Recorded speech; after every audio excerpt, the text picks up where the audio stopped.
Non, mais c'est quoi ça encore? Anecdote. Moi, je suis là, je suis tranquille, tu vois, je me dis: «Je vais me reposer un petit peu aujourd'hui, je vais pas trop tourner». Je comptais pas tourner et là, j'ai un gars qui me contacte et il me dit: «Ouais, mon gars, ça va? Regarde le dernier tweet de Fabrizio Romano, regarde le tweet épinglé». Le mec, il a épinglé carrément. Bon, je me dis: «Vas-y, je vais voir». C'est quoi ça encore? Edon Zegrova à l'OM. Santiaona également l'évoque. L'OM s'intéresse à Edon Zegrova. On a même évoqué que Zegrova lui-même était intéressé et a déjà un accord avec l'OM. Mais qu'est-ce qui se passe? Quand est-ce que ça va s'arrêter? Les gars, petite anecdote, enfin, sur la chaîne, on a traité de mercato de plein de clubs différents. J'ai même normalement, à l'heure où je m'exprime, sorti une vidéo, un club, une recrue, Ligue 1, voilà. J'ai parlé de plein de clubs, même des clubs étrangers, enfin bref, voilà, j'en ai parlé, même Ekitike à Liverpool. Bon, il y a des clubs, j'ai fait le tour, j'ai parlé de tout ce que je pouvais, donc ouais, même si c'est un certain supporter qui me dit: «Coro, parle un petit peu de ce club-là, machin». J'en ai parlé les gars, je vais pas répéter. Mais là, l'OM, on ne s'arrête pas parce que ça ne s'arrête pas. C'est quand que ça s'arrête? Après les gars, moi je vais pas m'en plaindre, ça me fait, déjà du contenu, forcément, c'est toujours très, très bien, mais surtout ça me permet d'imaginer des sujets d'avenir, qui sont importants. Qu'est-ce qui est en train de faire de l'OM? Enfin, c'est assez fort, je vous jure les gars, si on fait une vidéo, 10 clubs à suivre, les gars, objectivement, vous êtes obligés de mettre l'OM parmi les clubs européens à suivre. Je sais pas ce que ça va donner, mais là, c'est fou. Donc, on va se poser tranquillement. J'espère que vous allez bien. Je vous propose de vous installer, voilà, sur cette vidéo. J'espère vous fournir une vidéo qui est qualitative, qui est complète autour de Monsieur Edon Zegrova, qu'on connaît très bien. C'est personnellement un joueur, je pense, comme beaucoup qui suivent la Ligue 1. On connaît très très bien Zegrova, joueur qui évolue au LOSC. Alors, la fin de LOSC n'a pas été au mieux, mais il a rendu de très très gros services. Je n'ai pas peur de dire que c'est sans nul doute un des meilleurs ailiers joueur offensif, hein, globalement, parce que là, il est pas peut-être que ailier, on va en parler un petit peu, du championnat, franchement d'assez loin. À 26 ans, il vient de faire 26 ans, il est dans la fleur de l'âge, 25 millions de valeur marchande, c'est ça qui est dingue, c'est qu'il y a vraiment un step-up financier de la part de l'OM. Et ça, c'est vraiment un truc où j'en ai discuté avec certains Marseillais justement avant toute la période mercato. Certains Marseillais me disaient, mais Tchekoro, l'OM n'est pas un club qui a des moyens limités ou quoi, ça c'est sûr et certain. Mais pouvaient mettre un petit peu d'argent. Mais là, ils peuvent mettre beaucoup d'argent, je trouve. Et donc, Zegrova, j'ai quand même l'impression que ça peut sentir très bon. Quelles sont les informations qu'on a en tant que telles? Bon, l'Olympique de Marseille ouvre des discussions pour recruter Zegrova, ça on a compris, comme nouvel ailier, discussion en cours, rien n'est encore fait, mais des discussions concrètes ont eu lieu avec l'OM. Alors ça, c'était la première information. Santi a également évoqué ceci, que Al Nasser et le Napoli sont intéressés, mais Zegrova veut rejoindre l'OM. Je vous parle à chaque vidéo actuellement concernant le Mercato OM que l'attirance des joueurs pour l'OM, bien sûr qu'il y a beaucoup, beaucoup de raisons, mais De Zerbi joue énormément. Je pense qu'avec De Zerbi, vraiment, vous avez une aura qui est forcément décuplée. Il y a d'autres choses qui ont été évoquées de la part de Santi, que je vous laisse lire notamment ici. Plus de détails. L'ailier droit a déjà échangé avec l'OM et veut rejoindre le club phocéen, donc ça c'est OK pour lui. Et ce qui est assez fou, regardez bien, pour le moment, le joueur est considéré comme EC. Alors EC, on va quand même bien comprendre la chose. On parle vraiment extra-communautaire, d'où le fait que son entourage cherche une solution pour obtenir un passeport européen. À voir comment ça peut se faire parce que bon je m'y connais pas à fond, mais extra-communautaire, on peut évoquer, bon, actuellement, il est kosovar et allemand, hein, il me semble. Je pense que ça peut se régler, c'est pas un truc qui va bloquer un transfert en tant que tel. Et ce qui est intéressant, c'est que Lille en veut 15 plus 5 millions. Bon, je vais rappeler une chose, hein, le joueur est en fin de contrat l'année prochaine. OK, on pourrait dire que 15 plus 5, c'est peut-être un peu cher, mais j'ai quand même l'impression d'une chose, c'est que ce joueur-là, s'il avait encore 4-5 ans de contrat, clairement, il aurait été vendu beaucoup, beaucoup plus pour 15 plus 5. Mais surtout, 15 plus 5, j'ai l'impression, c'est voilà une impression que j'ai, pour un club comme l'OM, avec la puissance qu'a l'OM aujourd'hui, en fait, ça va. C'est assez fou, mais c'est ça qui est assez dingue. Tu dis que l'OM peut faire Zegrova, peut faire Ordonez, même si pour moi, ce serait vraiment une folie parce qu'il serait vraiment cher. Pour moi, ce serait vraiment la recrue la plus chère de l'OM. Et en plus de ça, un autre joueur, tu as de l'argent. Tu as de l'argent et je pense que c'est aussi dû parce que tu as vraiment pris des recrues intéressantes. Pour certains, libres, il y a eu des pistes libres, 0 euros, ou alors des prêts, je crois, pour certains.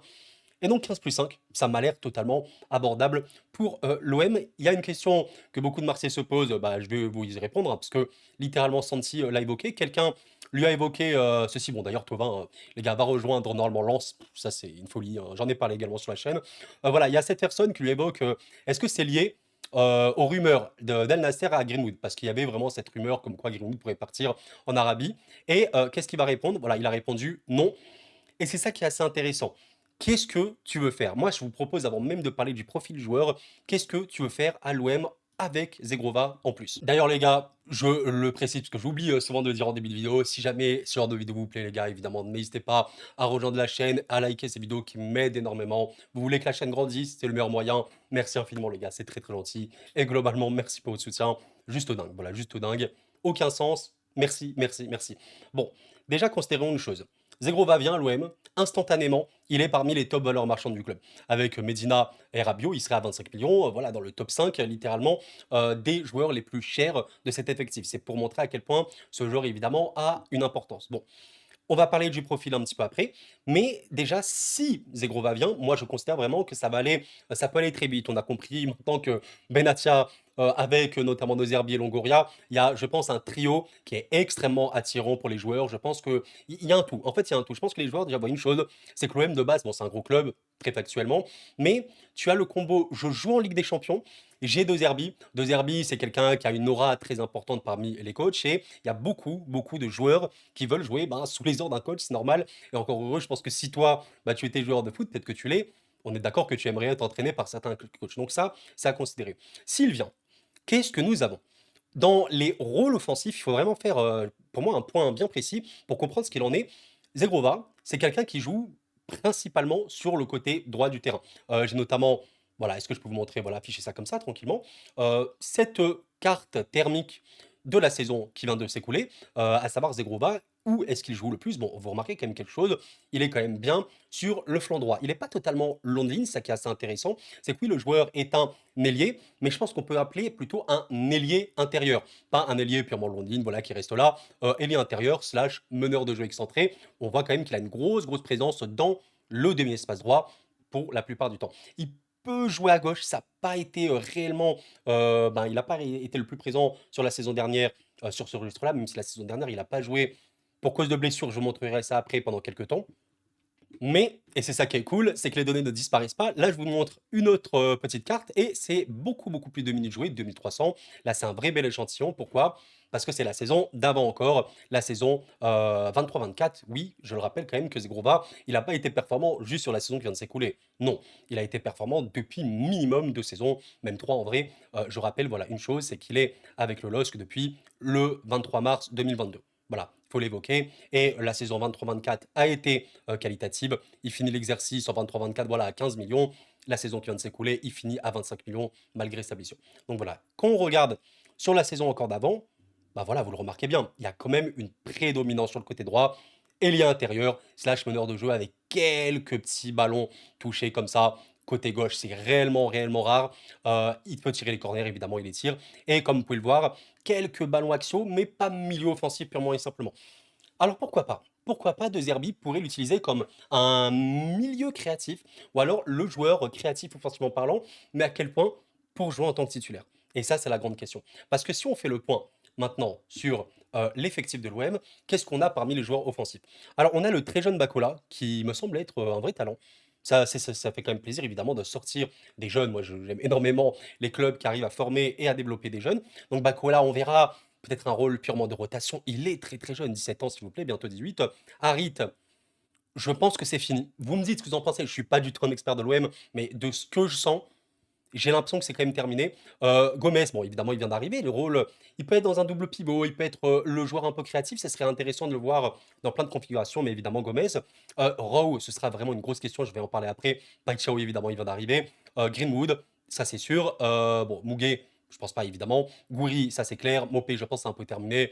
Mombagna, je pense que c'est un peu terminé malheureusement également. Et PEA, il vient d'arriver. Si on considère les joueurs uniquement qui jouent dans ce demi-espace droit, donc dans le poste et dans le rôle de Zegrova, eh bien, nous avons évidemment le joueur titulaire à droite, c'est surtout Greenwood. Même si, attention, il y a quand même une nuance à avoir. Greenwood est certes un ailier, considéré comme un ailier, mais il ne se cantonne pas qu'à cette simple idée d'ailier. Pardon.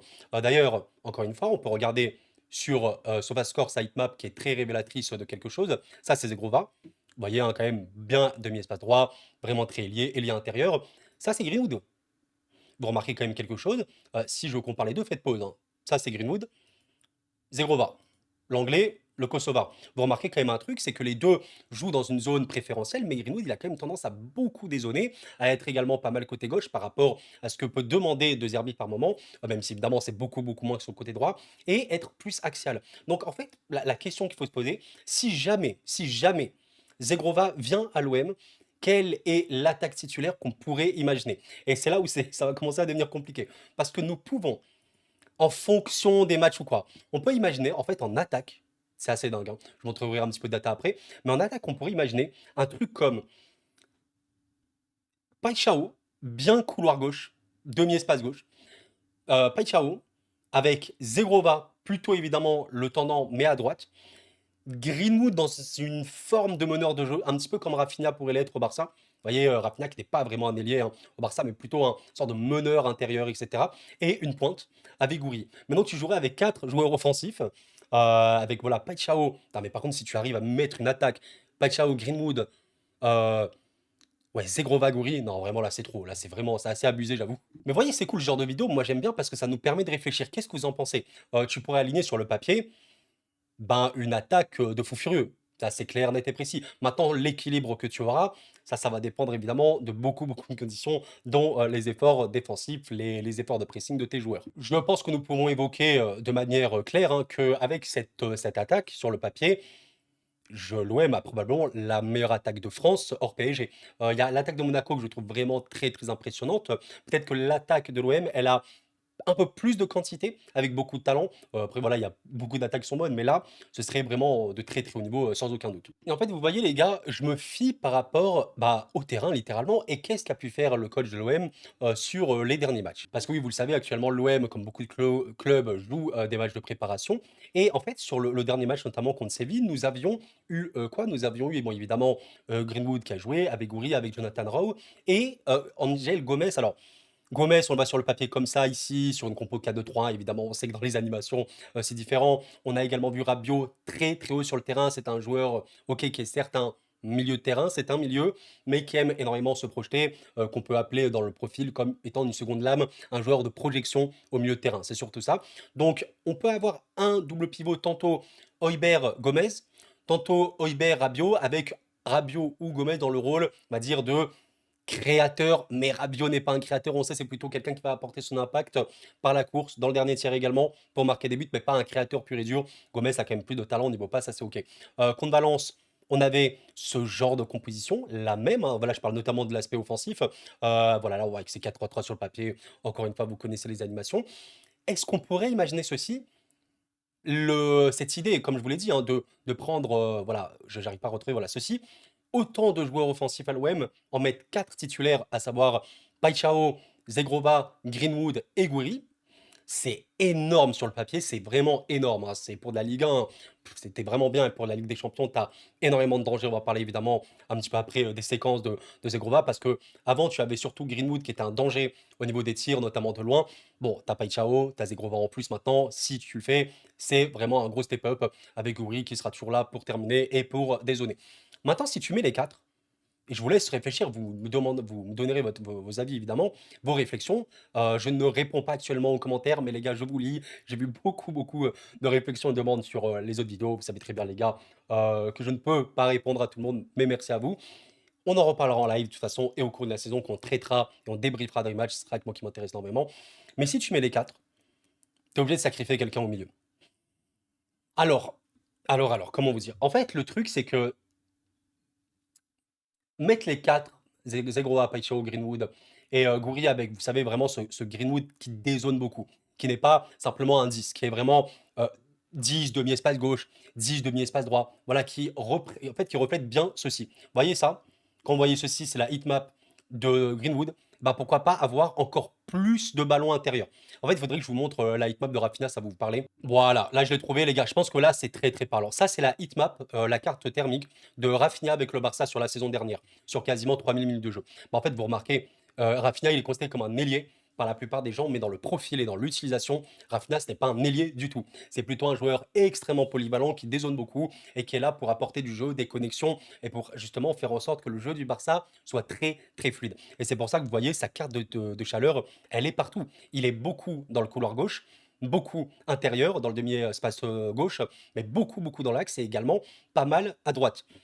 Et pourquoi pas, je ne sais pas, je suis pas de Zerbi, Greenwood n'aurait pas un rôle similaire à la suite, et du coup tu mettrais Zegrova là où il brille le mieux, c'est-à-dire dans ce registre-là. Surtout que Greenwood peut avoir des qualités pour jouer un peu dans ce rôle de meneur globalement. Purée, t'aurais un danger offensif, c'est fou, hein. C'est fou quand même avec une ou deux recrues bien ciblées. Bah, ton effectif, il prend vraiment, vraiment du galon. Et je pense que tu peux mettre Gomez sur le banc, potentiellement, et avoir Rabiot, Højbjerg dans un double pivot, avec cette idée que Rabiot, ben, il sera toujours là pour monter, mais peut-être moins qu'à l'accoutumée. Et surtout un Rabiot qui sera peut-être plus présent pour les duels aussi, voilà, physique. La relance, ce sera toujours Højbjerg. Mais peut-être que pour tout ce qui est duel défensif et tout, bah pourquoi pas imaginer Rabiot plus dans ce registre-là. Avec un double pivot Rabiot, Højbjerg, tu as de la qualité, c'est assez complet honnêtement. Et avec les 4 joueurs offensifs que tu as potentiellement tout sur le papier. Honnêtement, tu peux avoir un 11 type de l'OM, bah, qui est assez fou. Avec Rowe et Gomez sur le banc, entre autres. Aubameyang aussi. Waouh. En vrai, les gars, vous pouvez pas dire qu'objectivement, euh, ça n'a pas du flow. Objectivement parlant, tu es en train de prendre un gros step-up. Il faut le faire. Zegrova, je le trouve beaucoup, beaucoup, beaucoup plus accessible au niveau des pistes actuelles de l'OM qu'un Ordonez. Ordonez serait fou, mais c'est vraiment pas accessible. Zegrova, par rapport aux conditions actuelles, je pense que c'est plus accessible. Bon, avant de vous montrer un petit peu de data de Zegrova, de la saison surtout bien bien pleine qu'il a eu en 23-24, j'ai envie de montrer quand même quelques images pour vous illustrer évidemment mes propos et quel est le profil que vous allez avoir si jamais Zegrova vient à l'OM. Comme je vous l'ai dit en intro, c'est un joueur que je connais plutôt bien, que j'aime même beaucoup en vrai, que j'ai imaginé un jour dans un mercato idéal Paris Saint-Germain, avant, vous savez, les joueurs comme Désiré Doué, etc., qui sont venus. Il aurait pour moi eu sa place, il n'y a pas de problème là-dessus. Dans une optique de rotation ou quoi, mais je pense vraiment que s'il vient à l'OM, il faudrait qu'il soit titulaire. En fait, je peux l'imaginer. Je peux l'imaginer remplaçant pour de la rotation, mais si tu réaxes un peu plus Greenwood et tu laisses beaucoup de liberté, en vrai, Zegrova à sa place. Franchement, Zegrova, c'est un mec quand même que tu mets titulaire, qui a marqué. Je vais vous montrer un petit peu tout ça. Juste avant, parce que voilà, il faut évidemment être honnête, hein, le joueur a été blessé. Alors, c'est pas un joueur qui historiquement a été masse blessé, hein. Il a quand même connu au ménisque une blessure voilà, de 48 jours. Ça va, hein, on a vu pire, mais globalement, bon, c'est un joueur qui a 26 ans aujourd'hui, ça va. Dans toute sa carrière, il n'a pas été gravement blessé. Le gros problème, ça a été évidemment la blessure aux adducteurs qu'il a eu en fin de mi-saison dernière, le 15 décembre, qu'on n'a plus du tout revu côté LOSC. Alors, je ne sais pas trop ce qui s'est passé concrètement. Ok, il a été blessé, il a été alerté même un petit peu avant, ça c'est vrai, mais je pense vraiment que ça a traîné et qu'il y avait une histoire en fait qui devait se terminer avec Zegrova. Je pense que s'il pouvait venir plus tôt, il serait revenu plus tôt, surtout que c'est des adducteurs. Normalement, avec du repos, avec un traitement, une continuité, ça se guérit et tu repars. Donc, je tiens à le préciser, c'est pas un joueur qui a été longuement blessé dans sa carrière. De temps en temps, mais voilà, il a connu 48 jours ici, 82 jours ici, blessure du ligament interne. Disons que sur toute une carrière, quand tu as 26 ans, ça passe. Et la dernière blessure avec le LOSC, je pense qu'il y avait aussi une fin, une sorte de continuité qui s'était cassée et un départ qui allait bien pour tout le monde. Le profil joueur, il est très clair, très simple. C'est vraiment, vraiment un mec de 1v1. En 1 contre 1, Zegrova, c'est quelqu'un qui brille énormément, c'est quelqu'un qui dribble. Vous allez voir le nombre de dribbles que fait Zegrova. Franchement, allez voir des clips, des séquences, hein, même des anciens matchs du LOSC ou quoi. Il dribble énormément. Il a énormément de déchets, c'est normal parce qu'il dribble beaucoup, mais il compense par également beaucoup, beaucoup de réussite parce qu'il a un volume énorme. Et il aime beaucoup les phases un petit peu arrêtées où il part sur l'adversaire. J'ai pas mal de séquences à vous montrer, notamment ici où voilà, il est un petit peu arrêté, il reçoit le ballon, qu'est-ce qu'il va faire? Bam, il va attendre que le joueur arrive, petit pont, double contact et il va rentrer intérieur. Voilà, comme ça, il en fait énormément. Pareil ici, il va recevoir le ballon, il va s'arrêter, il va attendre que l'attaquant vienne vers lui et il va l'enclencher beaucoup, beaucoup de petits ponts. Il va foncer. Voilà, ici, par exemple, il y a une grosse action défensive ici de la part du joueur brestois, Aïdara. Petit pont. Et il y va, accélération. Beaucoup, beaucoup, beaucoup de passes comme ça. Il reçoit beaucoup de ballons, vous savez, comme ça, de dos. Il est dos au jeu, mais il sait se retourner très vite. Et étant donné que c'est une grosse menace en 1 contre 1, bah, généralement, il réussit ses trucs, hein. Regardez ici, en une petite touche de balle, bam, il réussit son vis-à-vis. Assez chaud à la passe. Alors, c'est pas le plus gros passeur. C'est pour ça que je vous dis, dans un registre de création, J'imaginerais peut-être plus Greenwood dans l'axe. Mais au niveau de la passe, même si c'est pas le plus gros passeur, c'est carrément quelqu'un qui peut trouver des passes super, super dangereuses. Quand je vous dis c'est pas le plus gros passeur, ça signifie que c'est pas celui qui a le volume de passe le plus important. Par contre, c'est quelqu'un qui a des passes qui peuvent vraiment être super dangereuses. D'ailleurs, regardez, ça s'illustre très bien avec la data que je suis en train de vous montrer, notamment au niveau des stats de passe. Je sais que c'est écrit en anglais, ne vous inquiétez pas, je vous explique.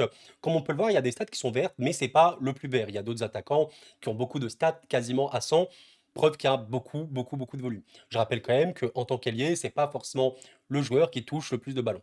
Ça peut s'expliquer. Maintenant, regardez ce qui est intéressant, c'est que même si c'est pas celui qui fait le plus de passes courtes, passes moyennes, passes longues, il a du déchet. Regardez un petit peu le XA, ce qui est vraiment important à noter. Expected assist, les passes décisives attendues. Bon, ben 93 centiles, c'est énorme, c'est littéralement énorme. Et ça indique à quel point ces passes, elles sont dangereuses et elles peuvent amener à des buts pour ses coéquipiers. Maintenant, il faut que les coéquipiers finissent évidemment leurs actions. Par rapport au dribble, comme je vous le disais, alors quand même au niveau des ballons touchés, 55 ballons environ touchés par match, c'est pas si pire hein, honnêtement. Mais ce qui est vraiment intéressant, regardez au niveau du dribble, hein, c'est ça, 97 centiles dans les dribbles effectués, 96 centiles dans les dribbles réussis et surtout 71 centiles dans le pourcentage de dribble réussi, ce qui est vraiment énorme avec toutes les stats de progression du ballon par la course, où il est vraiment énorme. 93 centiles dans les courses progressives dans le dernier tiers du terrain, dans la zone pardon, de surface du gardien adverse. C'est beaucoup. Gros dribbleur, un contre un, toujours, toujours porté vers l'avant. Les passes, pas le plus gros volume, mais souvent dangereuse. C'est à peu près ce qu'il faut retenir pour Zegrova. Parce que voilà, si on retient purement et simplement ses buts et passes D, bon, ça c'est vraiment la base là-bas, c'est vraiment pas le plus important à retenir, surtout pour ce genre de joueur.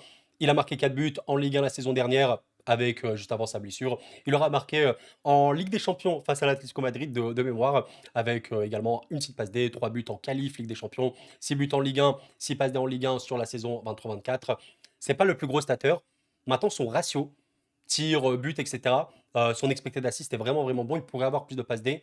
Bah, franchement, il est bon. On sait que Jonathan David, malheureusement, a beaucoup, beaucoup croqué ces derniers temps avec lui. D'ailleurs, c'est drôle, je vous parlais de Jonathan David. Là, il te fait une passe intérieure voilà, qui va complètement casser la ligne, hein. Regardez, très très bonne pour Jonathan David, mais je ne crois pas qu'il va terminer l'action ici. Malheureusement, j'ai pas l'image. Très beau but qu'il a pu marquer. Alors, les buts qu'il met, c'est très souvent des buts extérieurs de surface. Ça qui est assez fou, c'est que mine de rien, il a une très très grosse capacité à marquer en étant dangereux de loin. Assez particulier, mais bon, c'est ce qu'il faut aussi, hein. Parfois, tu as un match qui est compliqué, qui n'arrive pas trop à se décanter, tu as un bloc bas, et ben essaie de voir si un joueur peut pas balancer une mine et peut-être que ça va passer. Bah, clairement, lui, il peut le faire. Ici, contre l'Atlético Madrid, il va envoyer une grosse, grosse, grosse frappe, littéralement extérieure, surface. Black ne peut rien faire. Alors, le ballon vraiment part bien. Là, il a un petit effet en plus sur cette action. Encore, voilà, cette optique de dire en un contre un. En un contre un, il est vraiment très, très difficilement tenable. Voilà, franchement, il met très souvent les joueurs à l'amende et c'est pour ça il est coté. C'est pas vraiment, vous savez, l'ailier purement de percussion tout droit qui est là pour courir et dribbler un peu comme ça la va-vite. C'est pas pour moi totalement Doku. C'est plus quelqu'un qui aime bien être intérieur. C'est-à-dire que voilà, il fait un dribble et il aura tendance à continuer sa course comme ça vers le but. Vers le but, voire un petit peu latéralement comme ça, pour apporter des solutions de frappe, de passe et tout. Ça, c'est une qualité technique forcément supérieure à la moyenne, hein, qu'on voyait qu'il est là. Arrêté sous pression sur la ligne, bam, petite roulette, regarde, regarde, ça va super vite, tac, tac, tac. Et après, tu continues ton action. Quand je vous disais des buts qui n'ont aucun sens, hein, regardez un petit peu celui-là. Mais s'il vous plaît. Je sais même plus c'est contre qui, mais je crois que ça, c'est le but le plus fou qu'il a mis la saison dernière, hein. N'importe quoi, le but. Il le tire de là, hein. Il le tire de là. Il n'y a pas de vanne, hein. Il arrive à le marquer. Voilà, ce n'est pas une blague, hein. Regardez le ballon est rentré. Qu'est-ce qu'on a ici? Ouais, pas contre Paris. Je crois qu'il a marqué un but contre Paris. Voilà, encore une fois, extérieur surface. Il va tenter la frappe, ça va passer. Là, voilà, vraiment très très excentré. Ça va passer également. Voilà, je vous laisse regarder le ballon. Vous le voyez, il est rentré. Extérieur surface. Ah oui, contre Montpellier. Je crois que c'était en début de saison celui-là. Ouais, peut-être. Ça, c'est non, c'est pas encore contre Paris, mais vous voyez, il va tenter. Vraiment, ça c'est fou, hein. Petit filet ici. Alors vraiment, il a une grosse finition. Je pense que sur la saison dernière, il a un taux de réussite par tir qui est assez important. Là, qu'est-ce qu'on a ici? Ouais, un centre très dangereux au centre. Ça, c'est vrai que c'est assez intéressant. Zegrova, globalement, c'est quelqu'un qui peut trouver des centres vraiment, vraiment très bien dosés. Une solution supplémentaire hein, en cas de bloc bas. Voilà, ça c'était contre Paris, je m'en souviens bien. Regardez la position, hein. Position vraiment, vraiment lointaine, axiale. Et il arrive à trouver le petit filet. Ouais, il a un petit truc pour ça. Il a clairement un petit truc pour ça. Qu'est-ce que j'ai ici? Ouais, beau, beau centre. Regardez là, il a vraiment trouvé bonne vision de jeu, hein, globalement, Zegrova. On voit un petit peu l'appel de son coéquipier sur le demi-espace gauche. Le ballon comme ça enroulé qui arrive parfaitement et qui va permettre à Lille de marquer. Bah écoutez les gars, franchement, je pense qu'on est à peu près bien. Franchement, j'espère que vous aimez ces vidéos, hein. Les vidéos Mercato, c'est toujours un grand plaisir. Bon, en ce moment, on parle évidemment beaucoup de ce Mercato M qui ne s'arrête pas, limite, il va jamais s'arrêter, les gars. On sera le 3 octobre, l'OM va recruter Messi. Le mec, on n'en peut plus. En tout cas, les gars, je vous remercie d'avoir suivi cette petite vidéo. Je vous invite à la liker, ça m'aide énormément. Voilà, à vous abonner évidemment. On parlera bientôt de la reprise du championnat qui arrive dans une dizaine de jours à l'heure où je m'exprime. Quel est votre ressenti? Quelle est votre sensation? Ma conclusion elle est très simple. Zegrova à l'OM, ce serait une très grosse recrue. J'ai pas forcément de doute sur ça parce que c'est une solution supplémentaire, même un titulaire en puissance supplémentaire avec un nouveau rôle pour Greenwood qui pourrait vraiment lui aller. Et en fait, beaucoup de permutations. De toute façon, ça, je peux imaginer, il y a beaucoup de gros clubs aujourd'hui qui fonctionnent par les permutations. Et franchement, c'est encore une fois, quand tu peux faire ce genre de truc, ben, c'est que tu as une puissance. Ouais, l'OM step up. On verra, on verra. Mais je suis en train de me dire si c'est pas le meilleur mercato de l'OM, quasiment de l'histoire. C'est abusé de l'histoire, hein. Bien sûr, il y a eu des gros moments, mais ces derniers temps, c'est un mercato XXL. XXL, surtout que tu sais qu'il peut y avoir encore des recrues défensivement. À voir, les amis. À voir ce que ça peut donner. Sur le papier, en tout cas, c'est très satisfaisant. Merci d'avoir suivi la vidéo, les amis. C'était Kuro. Prenez soin de vous et la paix sur vous.